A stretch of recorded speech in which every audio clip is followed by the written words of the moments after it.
Morning students. Now our next article is Saint-Venant's equation of compatibility or equation of compatibility. This is an important topic. Now as we know that strain tensor जो आपने find out किया था ई आई जे, उसको आप लिख सकते हो 1/2 you I comma J plus you J comma I. One thing more, जब आप ये वाली वैल्यूज़ लिखते हो तो ये कैसे आती हैं आपकी वैल्यूज़. देखो ई, अगर मैं यहाँ पे आई को 1 सब पुट करूँ और जे को भी 1 पुट करूँ, so we get E11 is equals to 1/2 U1, 1 + U1, 1 and we get twice of U1, 1 upon 2. 2 से 2 cancel, U1, 1 and U1, 1 means curl U1 upon curl X1. Similarly we get all these values. Now यहाँ से आपके पास same E11 की value क्या आएगी, U1, 1 curl U1 upon curl X1, E22 U2, 2 curl U2 upon curl X2, E33 and E12 and up to so on. Okay, E23 and E13. Now अगर if ij are given then ui cannot be determined from these 6 equation. कि अगर eij given भी है then हम ui को इन 6 equation से find out नहीं कर सकते और हमें कुछ और एक्स्ट्रा कंडीशंस की ज़रूरत है eij पर, so that we can find out ui. So जो ये एक्स्ट्रा कंडीशंस होंगी, दीज एक्स्ट्रा कंडीशंस और इक्वेशंस को हम क्या बोलते हैं, equation of compatibility which we have to find out. So to find out the equation of compatibility, let us consider 2 points whose coordinates are p0. Let us consider 2 points p0 and p dash. P0 whose coordinates are xi0, p dash whose coordinates are xi dash, and displacement uj is single valued and continuous function. Now let ui naught whose coordinates are xi0, x1 x2 x3 and in compact form we can write xi0. ये क्या है, आपके पास displacements हैं. And wij not whose coordinates are xi0, ये आपके पास क्या है, रोटेशन टेंसर है of point p0. Then in that case integral p0 to p dash D U J. Okay, U J के रिस्पेक्ट में इंटीग्रेशन करनी है 1 की, so we get U J and limits क्या है, p0 to p dash. p dash put करोगे तो आपके पास यूजे के कंपोनेंट्स क्या आएंगे, xi डैश आएंगे.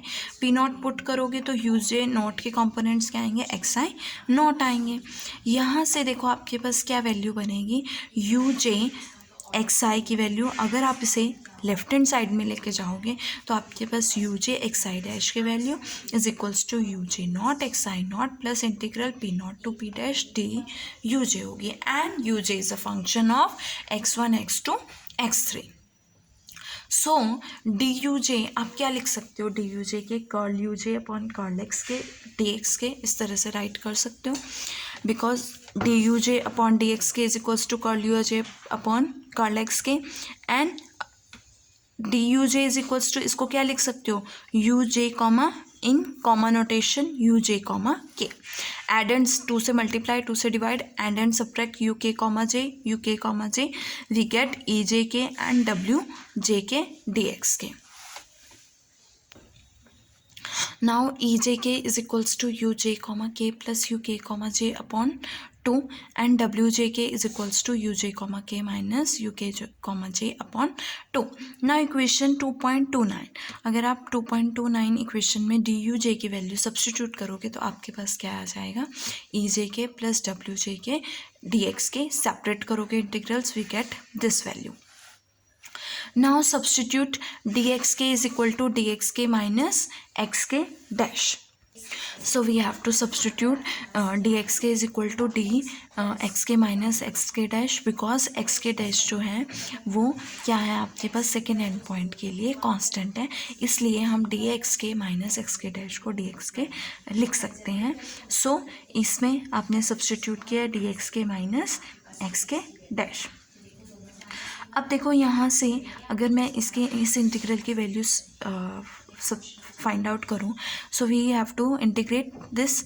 और इंटीग्रेशन के लिए अगर मैं लेती हूँ integration by parts, in that case आपके पास क्या होता है, into 1 u as it is, we का इंटीग्रेशन क्या होएगी, 1 की integration with respect to x की माइनस एक्स के डैश, एक्स के माइनस एक्स के डैश आएगी, माइनस इंटीग्रल यू के डिफ्रेंशिएशन आपके पास क्या आएगी, डब्ल्यू जे के कॉमा एल एंड वी की इंटीग्रेशन दिस। यहाँ से पी डैश पुट करोगे, एक बार P not dash P not put करोगे, माइनस इंटीग्रल डब्ल्यू जे के कॉमा एल एक्स के माइनस एक्स के dash.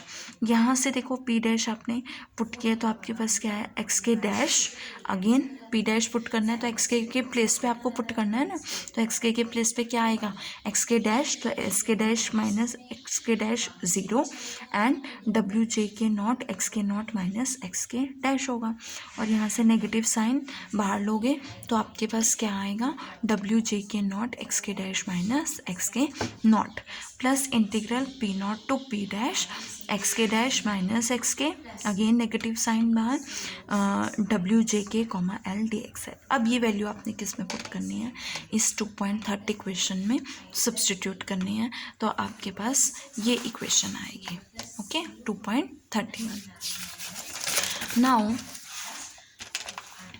Now consider W J के कॉमा एल। अगर मैं डब्ल्यू जे के कॉमा एल की बात करती हूँ, so we can write curl डब्ल्यू जे k upon curl x l, और डब्ल्यू जे के की वैल्यू क्या है, you J comma k plus minus u के कॉमा जे बाय 2, और मैं इसको एक्स एल के रिस्पेक्ट में डिफ्रेंशिएट करूँगी partially, so we get u J comma के एल माइनस यू के कॉमा जे एल। अगेन 1/2 कॉमन ले लिया, अब इसमें यू के comma J L minus U L comma J K and U L comma J K add और subtract करना है। एक को इसके साथ कंबाइन करोगे और एक को इसके साथ कंबाइन करोगे, इसको इसके साथ कंबाइन करोगे, इसको इसके साथ कंबाइन करोगे, we get 1/2 U J comma के L plus U L comma J K, दोनों में के पार्शियल डेरिवेटिव कॉमन आ रहा है, so we can write curl upon curl X K. Similarly इसमें जे आ रहा है, so we can write curl upon curl X J. अब ये देखो ये किसकी वैल्यू है, ई जे एल की वैल्यू है ना, और ये किसकी वैल्यू है, ई के एल की वैल्यू है, and we can write e J L comma k and e के L comma j, so we get this value डब्ल्यू जे के कॉमा एल की वैल्यू क्या है, ई जे एल कॉमा के माइनस ई के L comma J. Now thus we have written derivatives of a rotation tensor। हम rotation tensor को स्ट्रेन टेंसर के टर्म्स में लिख सकते हैं, डेरिवेटिव्स ऑफ रोटेशन टेंसर को डेरिवेटिव्स ऑफ स्ट्रेन टेंसर के टर्म्स में लिखा है। सो ये वैल्यू आप सब्सटीट्यूट करोगे जब आप 2.31 इक्वेशन में, वी गेट दिस वैल्यू। इस टर्म को अब हमने क्या लिया है, इस टर्म को यू जे एल लिया है, you J L D X and बाकी terms same as it is है। अब देखो यू जे एल की वैल्यू क्या है, ई जे एल प्लस एक्स के dash minus x K, E J L comma के माइनस ई के L comma J. Now the displacement vector ui must be independent of the path of integration and this will happen if the integrand ujl, और ये कब होगा, जब ujl क्या होगा, exact differential होगा, और कंडीशन जो होगी ujl के लिए वो एग्जैक्ट डिफरेंशियल होनी चाहिए। और एग्जैक्ट की डिफरेंशिएशन क्या होती कंडीशन क्या होती है कि curl m upon curl y is equals to curl n upon क्या होना चाहिए, कर्ल एक्स होना चाहिए। It means u J L की डिफ्रेंशिएशन आई के रिस्पेक्ट में और यू जे आई की डिफ्रेंशिएशन एल के रिस्पेक्ट में क्या होनी चाहिए, इक्वल होनी चाहिए।